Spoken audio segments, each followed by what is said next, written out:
My name is Jack, and I never believed in the supernatural, not until that fateful night at a McDonald's in my small Alabama town. Fresh out of school, the job was supposed to be a simple way to earn some cash, but what transpired that night was anything but simple. The evening began typically enough, with the usual bustle of customers and the familiar routine of preparing fast food. Fries, burger patties, buns, ice creams, more fries, apologizing to an angry customer even though it isn't your fault, few online orders here, covering the coffee shifts there, and just when you sit down to scroll a few mindless TikToks, fries again. However, as the night progressed and the customer flow dwindled, an unusual patron caught my attention, a woman in a tattered raincoat. Her hair was dark, her eyes unnervingly focused on me. She ordered a coffee and sat in a dimly lit corner of the restaurant, her gaze never wandering from my direction. It actually took me some time to figure that I was being checked out. Now, I don't mean to brag, but I have had my fair share of could cut her with this jawline moments. I was half genetics and half malnutrition that did it. But hey, if poverty can make you look sexy, what's the harm, right? Anyway, I tried to shake off the eerie feeling she gave me, dismissing it as mere fatigue or perhaps my imagination running wild. The hours ticked by and the diner gradually emptied, leaving an oppressive silence in its wake. That's when my coworker, the only other person in the restaurant, suddenly collapsed. The shock of it jolted me from the numbness of my routine. One moment he was washing the fryer and cribbing around his girl who has a thing for his credit cards. The next moment his face was rushing to meet the ground. I rushed to his side, finding him unconscious but breathing. I grabbed him and somehow managed to get him to his car, advising him to get some sleep. His girlfriend's place was 2 blocks away, so even though I offered to drop him, he was sure that he was fine. "I don't know, bro," he said. "Yo, one moment I was fine, and then it felt like, I don't know, like I was tied to a tree and people were burning fire all around me. The temperature rose and dropped, bro. I tell you, that refrigerator is going to be the death of me. That shit is broken, yo." The parking lot was quiet, almost unnaturally so, and I felt a chill in the air as I watched him drive away. Returning to the diner, I found the woman had left, but her raincoat remained, hanging over the back of the chair like a spectral reminder of her presence. Approaching her table, I noticed something peculiar. A tissue, crumpled and discarded. On it, in jagged, almost frantic handwriting, was a message that sent a shiver down my spine. "Convince them, or they will think it is you." The words were ominous, cryptic, and unsettling. I pondered their meaning, a growing sense of unease taking hold of me. And as the night deepened, strange and disturbing sounds began to fill the diner. It started with soft, desperate pleas for help, voices that seemed to come from nowhere and everywhere all at once. Then came the screams, agonizing cries that echoed through the empty restaurant, filled with pain and terror. To my growing horror, the distant crackling sound of a fire joined the party, intensifying in volume and urgency. The situation was soon spiraling into madness. I decided to leave, to escape the nightmare that was unfolding around me, but my escape was thwarted when I found the door inexplicably locked, sealed shut from the inside. I had the keys and I dropped my colleague Bill to his car. There was no way someone would have closed it. My attempts to open it were futile. So I turned, ignored the voices and the screams, and rushed to the back door, very certain at this point that whatever was happening wouldn't bring any good news. But this is when I knew that I was screwed. The back door was sealed shut as well. The realization that I was trapped inside with the escalating sounds of terror was paralyzing. The diner, once a place of mundane work, had transformed into a scene from a horror story. The cryptic message, the locked doors, the haunting sounds, all these elements intertwined, creating a tapestry of fear and confusion. I was caught in the midst of it, alone and bewildered, facing a night that was quickly turning into something out of a ghost story. Trapped inside the diner, the cacophony of screams and the crackling fire growing around me, my sense of reality began to blur at the edges. The diner, once a haven of greasy comfort food, had transformed into a nightmarish landscape. I felt a primal fear take hold, the kind that grips you in the dead of the night when every shadow seems alive. As I paced frantically, searching for any means of escape, the diner's lights flickered ominously, casting eerie shadows across the walls. It was then that I first saw them. Horrifying apparitions, figures with severe burn injuries, their expressions contorted in pain and anger. They seemed to notice me, reaching out with charred hands, only to vanish as soon as they touched me. Their presence was both terrifying and heart-wrenching.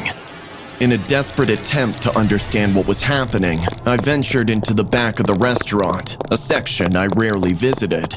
There, hidden behind old storage racks, I discovered a decayed part of the building I never knew existed. I mean, I had been there a few times, but I could swear that there was a wall at that place. That was somehow gone. In its place was a small, dusty room that looked out of place, as if something from the past that didn't belong there.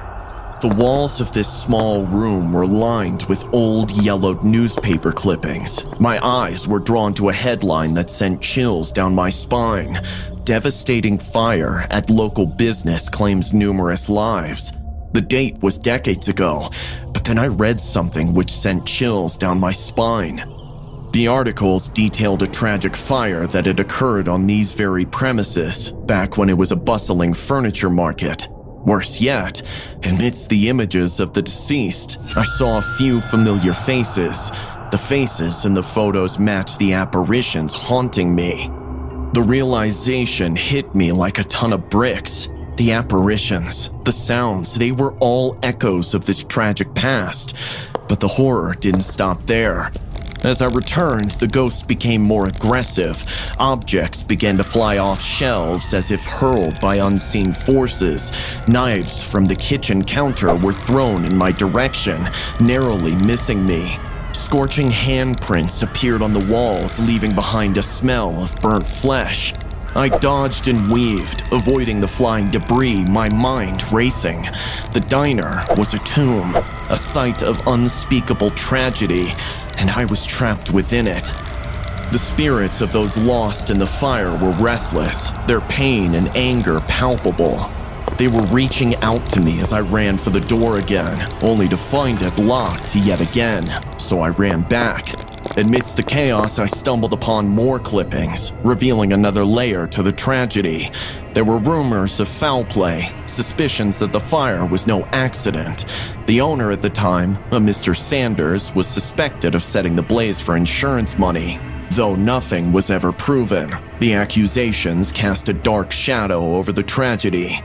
The atmosphere in the diner shifted again, the temperature dropping suddenly, as if the very air was being sucked away. I felt an unnerving sensation of being watched, followed by something unseen.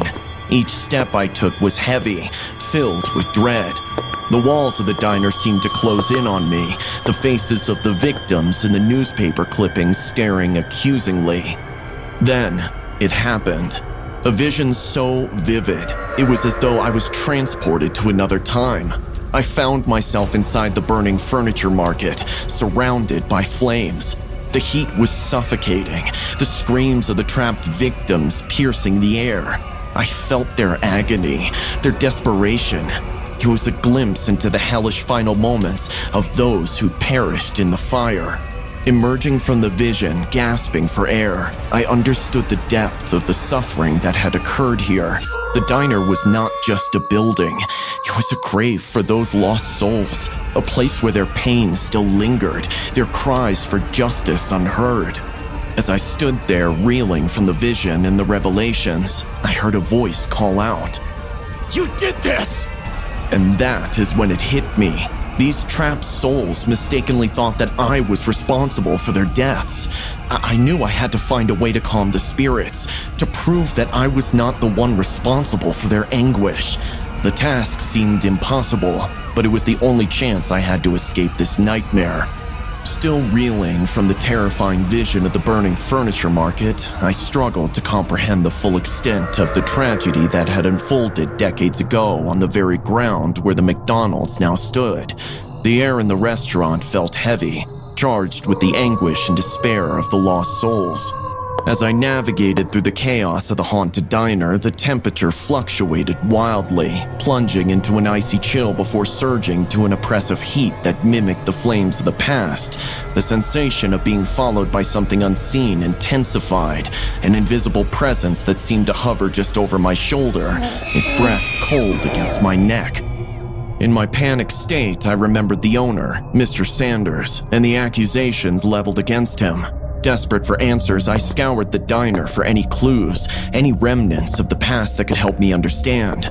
That's when I noticed something I had overlooked before, a distinct ring with the letter S on Mr. Sanders' finger and an old, framed photograph on the wall.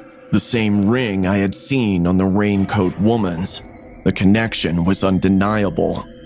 The restaurant, once a lively market, now rebuilt, held within its walls the echoes of a cursed past.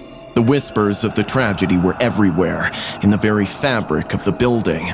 The spirits, tormented and restless, seemed to be everywhere, their presence growing stronger, more oppressive with each passing moment. Suddenly, I was gripped by another vision, more intense and terrifying than the first.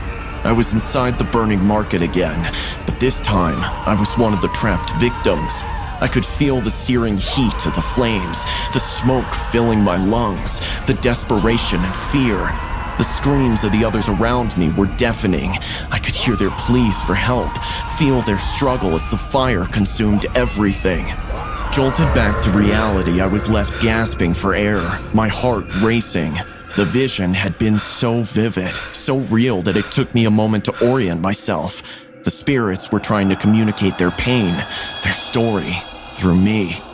As I struggled to make sense of it all, the diner continued to descend into chaos. Objects were still flying off the shelves, the ghostly apparitions growing in intensity and number. The scorching handprints on the wall seemed to multiply, a terrifying reminder of the fire's deadly grip. It was clear that the spirits mistook me for someone else, perhaps someone involved in the tragedy. The weight of their mistaken accusations was a heavy burden, their need for justice and release palpable.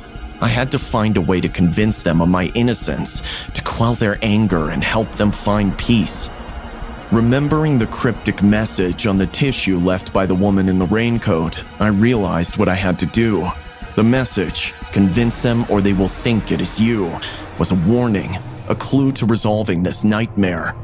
I needed to communicate with the spirits, to let them know I was not the one responsible for their suffering.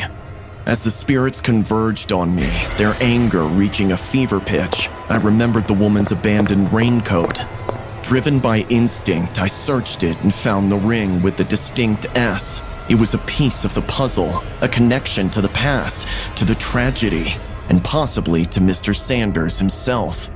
With the ring in hand, I prepared to confront the spirits, to share my revelation and hopefully bring them the peace they so desperately sought. The diner was a whirlwind of paranormal activity, with apparitions manifesting more aggressively than ever. Kitchen utensils flew through the air as if wielded by invisible, furious hands, narrowly missing me as I ducked and weaved through the chaos. The once familiar signs and menus came crashing down around me, creating a cacophony of noise and confusion. Amidst this turmoil, messages began appearing on the windows and mirrors, scrawled in what looked like soot. The words were desperate pleas for help, interspersed with vows of revenge. It was as if the tormented souls of the fire victims were reaching out through every available surface, seeking justice or release from their eternal suffering. The realization that the spirits mistook me for someone connected to their tragedy was a terrifying burden. They saw me as the key to their release or revenge, perhaps because of my presence in this cursed place. I recalled the woman's ominous words on the tissue, "Convince them or they will think it is you." It was a warning, a directive that I now understood all too well. As I clutched the ring with the distinct S, a symbol connecting me to the past, to Mr. Sanders, and to the woman in the raincoat, I prepared to make my stand. The spirits converged on me, their ethereal forms swirling with anger and pain. I felt their eyes upon me, their gaze heavy with accusation. In a moment of desperate courage, I raised my voice. "I'm not who you think I am!" I shouted, my words seemingly lost in the chaos. But I pressed on, driven by a need to quell their anger and bring them peace. I explained that I had no connection to the fire, to the tragedy that had befallen them. I was just a worker at the diner, unwittingly caught in the midst of their anguish. Holding up the ring, I implored them to see the truth. The ring was a symbol, a piece of the past that I had inadvertently become entwined with. I spoke of the woman in the raincoat, her mysterious message, and how I came to find myself in possession of the ring. The apparitions paused, their forms flickering as if in doubt. The intensity of their anger seemed to wane, replaced by a cautious curiosity. It was a moment of respite, a chance for me to reach out to them further. I pleaded with them to understand, to recognize that I was not the architect of their suffering. I spoke of my own fears and confusion, of being thrust into a nightmare I could not comprehend. My words were a mix of apology and explanation, a desperate plea for understanding. As I spoke, the chaos around me began to subside. The flying objects settled, the crashing signs stilled, and the messages on the mirrors and windows faded. The spirits, their forms less menacing now, seemed to be listening, their need for vengeance giving way to a desire for the truth. In that moment, I realized the power of acknowledgement, of giving voice to the pain and suffering of those long silenced. The spirits, bound by their tragic past, were seeking recognition, a chance to be heard and understood. Kneeling amidst the settling chaos of the diner, I clutched the ring tightly, a symbol of a tragic past that had inadvertently become part of my present. The spirits, now less aggressive, hovered around me, their forms flickering with residual anger and confusion. Gathering all the courage I had left, I addressed the spirits, my voice echoing in the now eerily silent restaurant. "I killed him," I declared, the words heavy with a significance I had only just begun to understand. The spirits froze, their ethereal forms still, as if processing my confession. I explained, my voice trembling but resolute, that my father had worked in the furniture shop that once stood here. He perished in the fire, a victim of the tragedy that had claimed so many lives. Years later, driven by a need for justice and retribution, I had sought out Mr. Sanders, the man suspected of causing the inferno. In a moment of vengeance, I had confronted him, leading to his death. The spirits listened, their forms becoming less intimidating, more ethereal. One by one, they began to vanish, their apparitions dissolving into the air, a sign that they were finally finding peace. The knowledge that Sanders, the alleged architect of their suffering, was no longer of this world seemed to bring them the closure they needed. As the last of the spirits disappeared, the diner returned to its normal state. The oppressive atmosphere lifted, replaced by a surreal calm. I was left alone, the weight of the night's revelations heavy upon me. The door, previously locked, clicked open, as if signifying the end of the ordeal. As I stepped outside, taking in the cool night air, I saw her, the woman in the raincoat. She approached me, her expression a mixture of gratitude and sorrow. She revealed herself to be Sanders' daughter. She explained that on her previous visits to the diner, she had experienced hostility from the spirits, drawn to the family ring she carried, a ring that once belonged to her father. Realizing the connection, she had devised a plan. By leaving the coat and locking the door, she hoped to create a scenario where the spirits, believing I was innocent, would find salvation. Her actions, though drastic, were driven by a desire to appease the restless souls, including that of my father.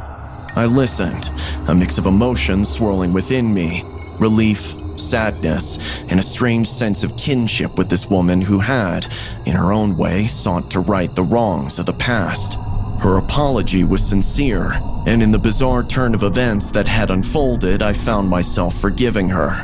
In a surprising gesture, she asked me out on a date, a small but significant step towards healing and moving forward from the horrors of the past. We stood there, two people connected by a shared history of loss and suffering, looking towards a future where the pain of the past could finally be laid to rest. As I walked away from the diner, the first light of dawn breaking over the horizon, I felt a sense of closure. The spirits of the fire victims had found peace, and with them, a part of me had found peace too. The diner, once a site of tragedy, now stood as a testament to the resilience of the human spirit and the power of truth and reconciliation.